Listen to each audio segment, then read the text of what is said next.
کہ چھٹے امام جعفر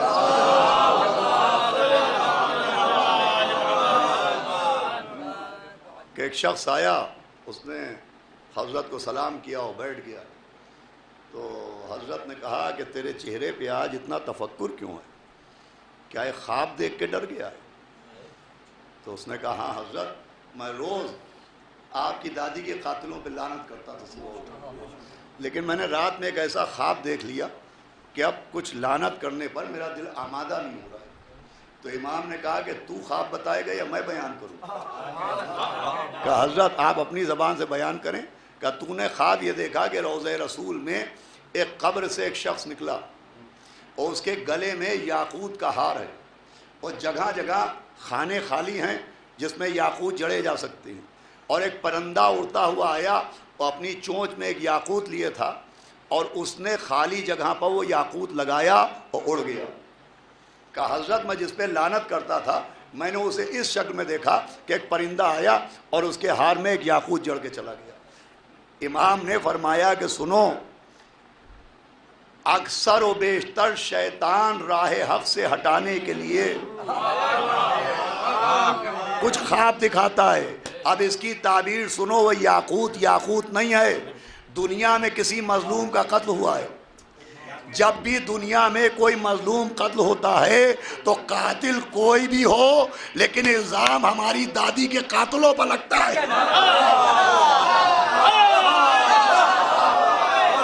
اصل ذمہ دار وہی مانے جاتے ہیں۔ صلوات بھیجیں محمد و آل محمد۔ تو یہ تو ہوئے خوابوں کے بعد۔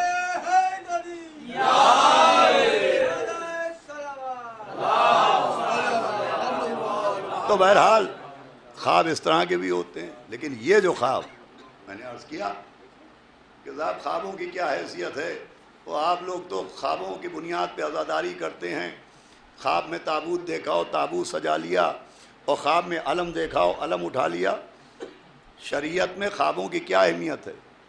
ارے شریعت میں اگر خوابوں کی اہمیت نہ ہوتی تو بقرعید کے دن آپ کے ہاتھ میں بکرے کی رسی نہ ہوتی۔ بات خواب کی آئی ہے تو خوابی کے اوپر گفتگو تمام کرتا ہوں، اس کے بعد پھر ایک بات عرض کروں گا۔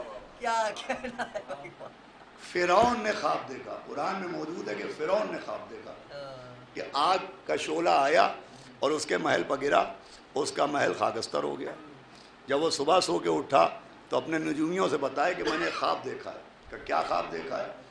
کہ ایسا میں نے خواب دیکھا ہے کہ بنی اسرائیل کے محلے سلامت ہیں، ان کے مکان سلامت ہیں، اور میرا محل جل کے خاکستر ہو گیا۔ تو نجومیوں نے کہا کہ بنی اسرائیل میں ایک بچہ پیدا ہوگا جو تیری تباہی و ہلاکت کا سبب ہوگا۔ خواب کس نے دیکھا؟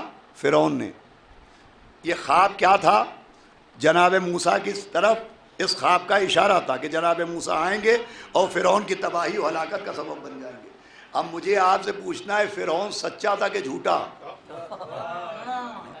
فرعون سچا تھا کہ جھوٹا؟ بغیر تکلف بتائیں، یہاں کون سے فرعونی بیٹھے ہوئے جو کر رہے ہیں؟ فرعون سچا تھا کہ جھوٹا؟ فرعون تھا جھوٹا، مگر اس کا خواب سچا نکلا کہ جھوٹا؟ بھائی جھوٹے کا خواب سچا نکلا کیوں؟ اس لیے کہ خواب کا تعلق معصوم سے تھا۔ اس کا مطلب جن خوابوں کا تعلق معصوموں سے ہوتا ہے، اگر کوئی جھوٹا بھی دیکھے تو خواب سچا نکلتا ہے۔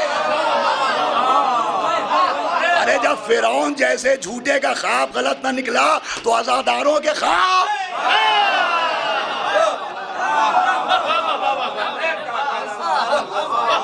عزاداروں کے خوابوں کی اہمیت سمجھے ہو۔ پھر جناب یوسف جیسے نبی کو اللہ نے خوابوں کی تعبیروں کا علم دیا تھا۔ ایک قیدی نے کہا کہ یوسف میں نے خواب دیکھا ہے کہ میرے سر پہ ایک کشتی ہے، اس میں کچھ روٹیاں ہیں اور پرندے چونچ مار مار کے وہ روٹیاں کھا رہے ہیں۔ تو جناب یوسف نے کہا اس کی تعبیر یہ ہوگی کہ بادشاہ تجھے موت کی سزا دے گا، تیرے سر پر گرز مارا جائے گا، تیرا بھیجا باہر آئے گا اور وہ چیل کوے کھائیں گے۔ تو اس قیدی نے کہا لگایا کہ یوسف میں نے تو کوئی خواب واب دیکھا ہی نہیں، میں تو جھوٹ کہہ رہا تھا۔ جناب یوسف مسکرائے کہ تو جو کہہ رہا تھا وہ جھوٹ ہوگا، لیکن میں جو کہہ رہا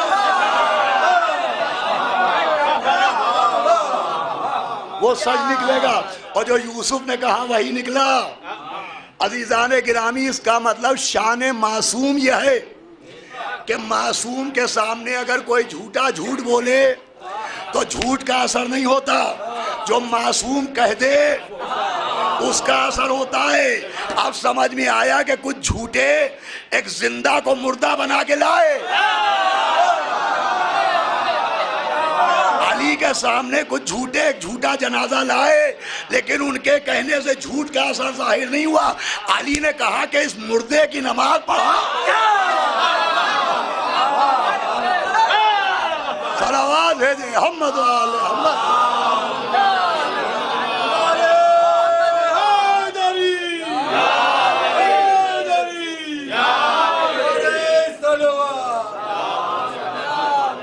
تو بہرحال مومنوں کے خوابوں کے لیے کہ آخر وقت میں مومنوں کے خواب سچے ہوں گے۔ پھر ایک عالم دین نے اگر خواب ہی دیکھا اور شہزادی نے کہا کہ عباس میرا بیٹا، کیوں کہا تھا؟ بس تمام ہو رہی گفتگو کہ تم بھائی ہو کے بھی ان کو بھائی نہیں کہتے، میں تمہیں اپنا بیٹا کہوں گی۔ بھئی یہ دنیا کا واحد بھائی ہے، میں نے عرض کیا کہ جس نے حق ادا کیا بھائی ہونے کا۔ بہت غور سنیے گا، یہ آخری منزل ہے، لیکن اقرار کرتے رہے غلام ہونے کا، اپنے کو ہمیشہ مولا حسین کا غلام مانا۔ مولا حسین انہیں قمر کہہ رہے ہیں، قمر بنی ہاشم کہہ رہے ہیں، قوت بازو کہہ رہے ہیں، اپنا بھائی کہہ رہے ہیں، مگر جناب عباس چاہتے ہیں کہ یہ اپنا غلام سمجھے۔ دیکھیں جناب عباس کے اس مزاج کو سمجھیے کہ یہ مزاج عباس آیا کہاں سے؟ یہ یہاں سے آیا کہ جب نبی کو معراج ہوئی، علامہ مجلسی نے لکھا ہے جب نبی کو معراج ہوئی اور نبی معراج پر پہنچے تو اللہ نے کہا میرے حبیب کوئی تمنا ہے، کوئی خواہش ہے؟ تو کہاں پالنے والے ایک خواہش ہے۔ کہ کیا خواہش ہے؟ کہ تو مجھے اپنا عبد کہہ دے۔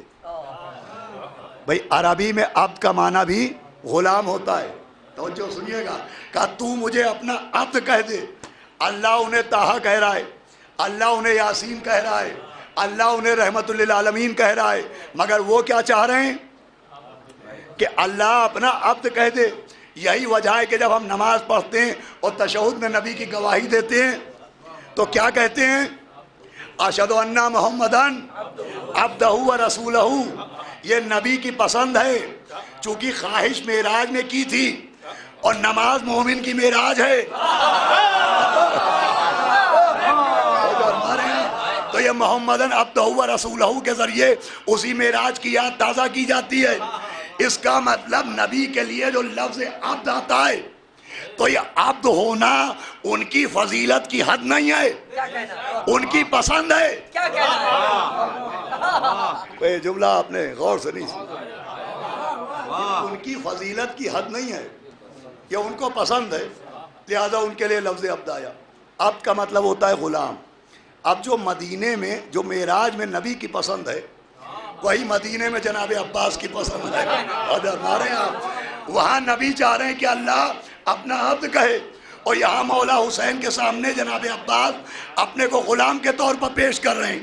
اچھا سے مزاج ایک نہیں ہے، یہ واقعہ کتابوں میں آیا، اب حقیقت کیا ہے وہ بات کی بات ہے کہ شمر جب امان نامہ لے کے آیا تو جناب عباس کے لب مطہر پر ایک جملہ آیا کہ تبت یدا کا واللعن اللہ امانوں کا، اے دشمن خدا تیرے ہاتھ ٹوٹ جائیں اور تیری امان پر اللہ کی لعنت ہو۔ بھائی جناب عباس نے شمر سے کیا کہا؟ تبت یدا کا، تبت یدا کا، تبت۔ ارے پنڈت جی چپ رہے ہیں، مولوی صاحب تو بولے۔ صلوات بھیجے محمد والے بھائی، پنڈت جی کا معیار بہت بلند ہے، بہت کم بولتے ہیں۔ صلوات بھیجے محمد والے صلوات ذرا بآواز بلند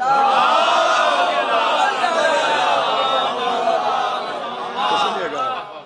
تبت یدا، آپ کو نہ جانے قرآن کا کوئی سورہ یاد آیا کہ نہیں آیا؟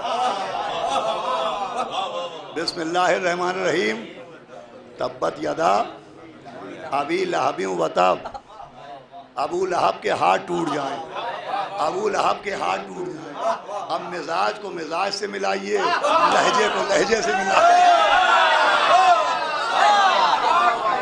بھائی مزاج کو مزاج سے ملائیے, لہجے کو لہجے سے ملائیے. جس لہجے میں اللہ نے نانا کے دشمن کو ذلیل کیا, اسی لہجے میں عباس نے نواسے کے دشمن کو.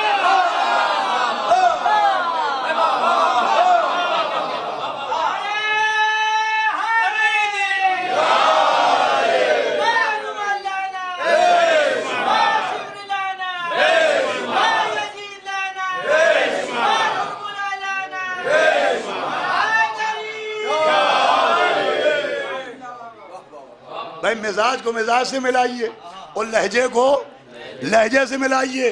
مزاج نبی جیسا, لہجہ خدا جیسا. بھائی جناب عباس کا لہجہ اس کے جیسا, مزاج نبی جیسا. تو جب مزاج ایک, لہجہ ایک, تو قانون بھی ایک بنا کہ جب نبی کی گواہی دی جائے گی تو اشہد ان محمدن عبدہ و رسولہ کہا جائے گا, اور جب جناب عباس کی زیارت پڑھی جائے گی تو السلام علیکہ ایھا العبد الصالح.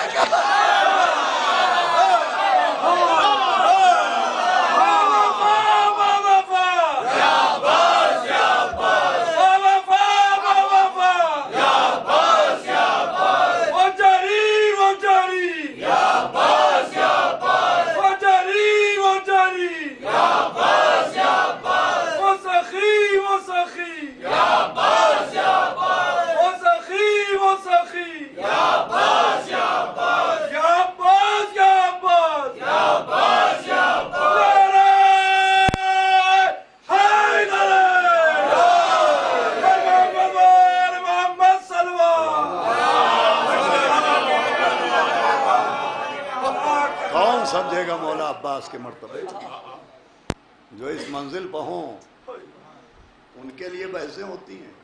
کہیں روایت کی سند اور کہیں عصمت کا انکار. جس کا مزاج نبی جیسا ہو, تبت یدا کا جس کا لہجہ اس کے جیسا ہو, اس کے لیے کہ صاحب وہ معاذ اللہ وہ معصوم تو ہے نہیں. ان کو معصوم نہ کہنا سب سے بڑا گناہگار ہونے کی دلیل ہے. بھئی جہاں تک 14 کی فہرست کا معاملہ ہے کہ صاحب وہ 14 میں تو ہے نہیں, تو اللہ کا کلام دو طرح کا ہے. ایک کلام اللہ کا وہ ہے جو قرآن کہلاتا ہے, ایک کلام وہ ہے جو حدیث قدسی کہلاتا ہے.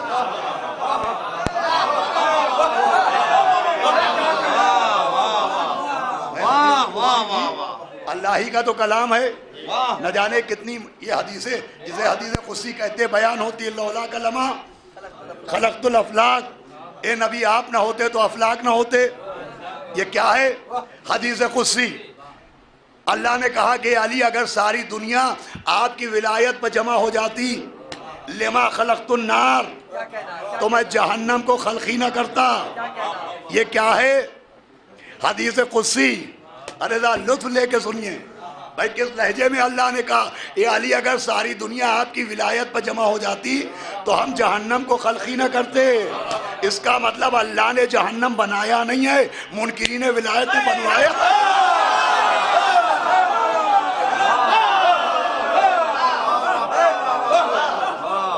یہ حدیث قدسی ہے. تو یہ حدیث قدسی قرآن میں ہے. لولا کلمہ خلقت الافلاق, یہ قرآن کے کس سورے میں ہے؟ یہ قرآن کے کس پارے میں ہے؟ حدیث قدسی قرآن کے کن سوروں میں ہیں؟ کیا صاحب قرآن میں نہیں ہے؟ تو پھر اللہ کا کلام ہے کہ نہیں؟ بے شک کلام تو اللہ کا. تو جیسے حدیث قدسی کا قرآن صامت میں نہ ہونا اس کے کلام اللہ نہ ہونے کی دلیل نہیں ہے, ویسے ہی جناب عباس کا نام 14 میں نہ ہونا ان کے غیر معصوم ہونے کی.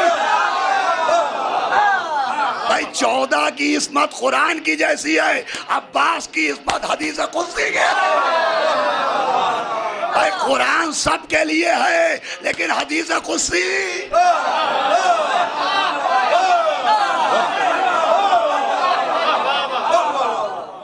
قرآن سب کے لیے، یہ ہے عزیزان گرامی مسئلہ۔ اور یہ تو ہماری سوچیں ہیں، ہماری فکریں ہیں جو ہم جناب عباس کے لیے سوچتے ہیں۔ ہم نے جناب عباس کو اپنی عقل کے مطابق سمجھائے، ان کی عظمت کے مطابق نہیں سمجھائے، ہم نے اپنی عقیدت کے مطابق سمجھائے۔ اس کی دلیل ہے وہ ختم ہو رہی گفتگو کہ چوتھے امام نے فرمایا کہ روز محشر جب اللہ ہمارے چچا جناب عباس کے رتبے کو ظاہر کرے، اس کا مطلب جناب عباس کا جو مرتبہ ہے اب تک ظاہر ہی نہیں ہوا ہے۔ عظمت عباس کے کعبے کے اوپر ابھی غلاف پڑا ہوا ہے۔ جب اللہ عظمت عباس کے کعبے سے غلاف ہٹائے گا تو چوتھے امام فرماتے ہیں تمام شہداء و صالحین غبطہ کریں گے کہ کاش یہ مرتبہ ہمیں ملا ہوتا۔ وہ مرتبہ ہے مولا عباس کا۔ اور جناب سکینہ سے وہ نسبت ہے، میں نے عرض کیا تھا کہ جو قرآن و اہل بیت کا ساتھ ہے وہی ذکر عباس اور ذکر سکینہ کا ساتھ۔ جیسے قرآن و اہل بیت ایک دوسرے سے جدا نہیں، ویسے ہی مولا عباس کا نام آئے گا۔ ابھی کل بی بی کی شہادت تھی تو خالی یا سکینہ اور ہائے سکینہ کہہ کے ماتم نہیں ہو رہا، ہائے سکینہ ہائے عباس، ہائے سکینہ ہائے عباس۔ کیا معاملہ ہے، سوچئے بستر پر تو رونے کے لیے بہت ہے کہ جہاں جہاں بی بی سکینہ کا نام آتا ہے وہاں وہاں جناب عباس کا نام آتا ہے۔ اور پھر خالی یہ لکھنؤ یا پرانے لکھنؤ یا ہم آپ کی بات نہیں، آپ دنیا کے کسی کونے میں جائیے تو جناب سکینہ اور جناب عباس سے عجب لوگوں کو عقیدت ہے۔ میں ایک واقعہ پڑھ چکا ہوں، پھر پڑھتا ہوں کہ حیدرآباد کا ایک قافلہ زیارت کے لیے گیا۔ دعا کیجئے جتنے بھی زائرین زیارت کے لیے روانہ ہو چکے ہیں وہ بھی منزل تک پہنچ جائیں، اور جتنے آمادہ سفر ہیں سب جناب عباس کے علم کے سائے میں مولا عباس انہیں لے کے جائیں اپنے پرچم کے تلے، اور وہ زیارت ابا عبداللہ سے اور تمام زیارات سے مشرف ہو کے واپس آئے۔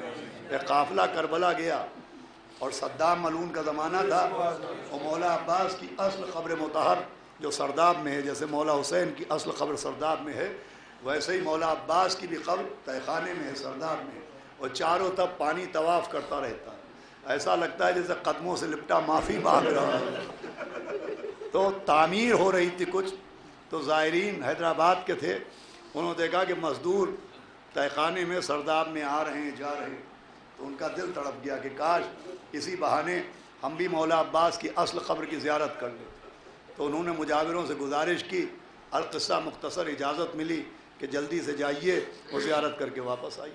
اب سوچئے ہم علم دیکھتے ہیں ہمارا کلیجہ پھٹ جاتا ہے، اب مولا عباس کا نام آتا ہے ہماری آنکھیں نم ہو جاتی ہیں۔ جنہوں نے اپنی آنکھوں سے اصل قبر دیکھی ہو اور قبر کا طواف کرتا ہوا پانی دیکھا ہو، کوئی بے ہوش ہو گیا، کسی نے اپنا سر پھوڑ لیا، کسی نے گریبان چاک کر لیا، لیکن ایک زائر ایسا تھا کہ جس نے جلدی سے پانی کا ایک برتن، ایک بوتل نکالی، اس پانی کو برتن میں محفوظ کر لیا۔ جب یہ قافلہ باہر آیا اور لوگوں کو معلوم ہوا کہ زائر کے پاس قبر جناب عباس کا پانی ہے، تو لوگوں نے کہا بھئی ہمارے تو دھیان میں بھی نہ تھا کہ وہاں پانی بھی مل سکتا ہے، تم نے بہت اچھا کام کیا، لاؤ ایک ایک بوند ہمیں بھی دے دو تاکہ یہ تبرک ہم بھی چکھ لیں۔ تو زائر نے ہاتھ جوڑے کہ میری جان مانگو میں جان دے دوں گا، میرا مال مانگو میں مال دے دوں گا، لیکن اس پانی کے بارے میں سوال نہ کرنا۔ اب نہ خود پانی پیا نہ کسی کو دیا، سارا قافلہ حیران کہ آخر پانی کا کیا کرو گے۔ اس نے کہا تم دیکھتے جاؤ۔ جب عراق کی زیارتیں ختم ہو گئیں اور قافلہ وہاں پہنچا جہاں مولا حسین کی 4 برس کی یتیمہ کا روضہ ہے، تو کسی زائر نے بالیاں چڑھائیں، کسی نے چادریں چڑھائیں، یہ آگے بڑھا، چلو میں پانی لیتا تھا، قبر سکینہ پر ڈالتا تھا، اٹھو بی بی چچا نے پانی بھیجا ہے، اے یتیمہ اے سکینہ۔ آپ کی آوازیں بلند ہو گئی، بلند ہونا۔ بی بی سکینہ سے نسبت ہے اس مجلس کو، وہ سکینہ کہ جب مولا حسین رخصت آخر کو نکلے تو گھوڑے کے سموں سے لپٹ کے کہہ رہی تھی کہ نیند آئے گی وہ آپ کی جب پاؤں گی بابا، میں رات کو مقتل میں چلی آؤں گی بابا۔ اللہ اکبر، عجب منظر تھا رخصت کا کہ جب مولا حسین خیمے سے نکلے تو راوی کہتا ہے کہ میں دیکھتا تھا جب جب مولا حسین کوئی لاشا لاتے تھے، مولا حسین آگے آگے ہوتے تھے، ایک برقع پوش بی بی پیچھے پیچھے ہوتی تھی، لیکن اب جب مولا حسین نکلے ہیں تو راوی کہتا ہے میں نے دیکھا وہ بی بی آگے آگے تھی اور مولا حسین سر جھکائے پیچھے پیچھے تھے۔ مطلب یہ تھا کہ زینب ہم نے اپنی ذمہ داری تمام کی، اب تمہاری ذمہ داری کا آغاز ہوتا ہے۔ دیکھو بہن، سر ہم کٹائیں گے، سر کی چادر تم لٹانا۔ دیکھو زینب، تیر ہم کھائیں گے، تازیانے تم کھانا۔ زینب، اصغر کی قبر ہم بنا چکے، سکینہ کی قبر تم کو بنانا ہے۔ میں کہوں گا اے میرے مولا، ارے آپ کی بہن نے سارے کام مکمل کیے، سر آپ نے کٹایا، چادر انہوں نے لٹائی، تیر آپ نے کھائے، تازیانے انہوں نے کھائے، اصغر کی قبر آپ نے بنائی، سکینہ کی قبر بی بی زینب نے بنائی، مگر اے میرے مولا ایک فرق رہ گیا، جب آپ اصغر کا لاشا لے کے چلے تو آپ کے ہاتھ آزاد تھے، مگر ہائے زینب، ہاتھوں میں رسیاں، قید خانہ، ارے اندھیرے گھر میں سکینہ کو موت آئی ہے، جنازہ اٹھنے کا سامان۔ ماشاءاللہ، آواز بلند، 2 منٹ مجلس تمام۔ کیا منظر تھا قید خانے کہ بی بی سکینہ پہلی مرتبہ سوئیں۔ کیا مرثیہ خانوں کی زبان میں تاثیر ہے کہ عجب عجب منظر نظم کیے، اس کا موقع نہیں ہے ورنہ میں بیان کرتا، بہرحال مختصر عرض کر رہا ہوں۔ بی بی سکینہ سوئیں اور سونے کے بعد اٹھی، آواز دی پھوپھی اماں میرا بابا مجھے لینے آیا۔ ہاں، 2 بیویاں ہیں جنہوں نے دنیا سے جانے سے پہلے اپنے بابا کو خواب میں دیکھا، ایک زندان میں سکینہ، ایک مدینے میں سیدہ۔ آواز دی پھوپھی اماں میرا بابا مجھے لینے آیا ہے، میرا بابا مجھے لینے آیا ہے۔ چاروں طرف بیویاں، سید سجاد بیٹھے ہیں، سکینہ کو تسلیاں دی جا رہی ہیں، لیکن سکینہ کی آوازیں بڑھتی جا رہی ہیں۔ آخر میں یزید ملعون نے باپ کا کٹا سر بیٹی کے پاس بھجوایا، سکینہ بی بی نے باپ کا سر اپنے سینے پر رکھا۔ یہ جملہ اگر غور سے سن لیا رونے کو بہت ہوگا، لیکن منظر کیسے بدلتا ہے، منظر کیسے بدلتا ہے۔ کل تک حسین کے سینے پر سکینہ کا سر ہوتا تھا، آج سکینہ کے سینے پر حسین کا سر رکھا ہوا ہے۔ لبوں پر لبیں رکھ دیے بابا، ارے بابا، یہ کہتے کہتے آواز تھمتی گئی۔ سید سجاد نے کلائی پہ ہاتھ رکھا، کہا انا للہ و انا الیہ راجعون۔ ماشاءاللہ، آواز بلند ہے۔ اندھیرے گھر میں سکینہ کو نیند آئی، جنازہ اٹھنے کا سامان نہیں ڈھوائی۔ کس طریقے سے ننھی سے قبر کھودی گئی، سکینہ کو دفن کیا گیا۔ پھر وہ دن بھی آیا کہ جب قید خانے کا دروازہ کھول دیا گیا، قیدی رہا ہوئے، پہلے تو کٹے ہوئے سر آئے، ہر سر پر گریا ہوا، مگر سب سے زیادہ گریا جناب عباس کے سر پر ہوا۔ ساری بیویوں نے سر عباس کو حلقے میں لیا۔ کوئی بی بی کہتی تھی عباس میرا اصغر مارا گیا، کوئی بی بی کہتی تھی عباس سکینہ تم کو پکارتی رہ گئی۔ تھوڑی دیر بابا مجلس تمام، لٹی ہوئی چادریں آئیں، بی بی زینب نے چادریں تقسیم کرنا شروع کی۔ لبابہ یہ آپ کی چادر، رباب یہ آپ کی چادر، رقیہ یہ آپ کی چادر، سب کی چادریں سب کے سروں پر پہنچ گئی۔ ایک چھوٹی سی چادر بچی، بی بی زینب نے چادر کو اٹھایا، قبر سکینہ پر ڈالا۔ اٹھو سکینہ، چادر بھی آ گئی،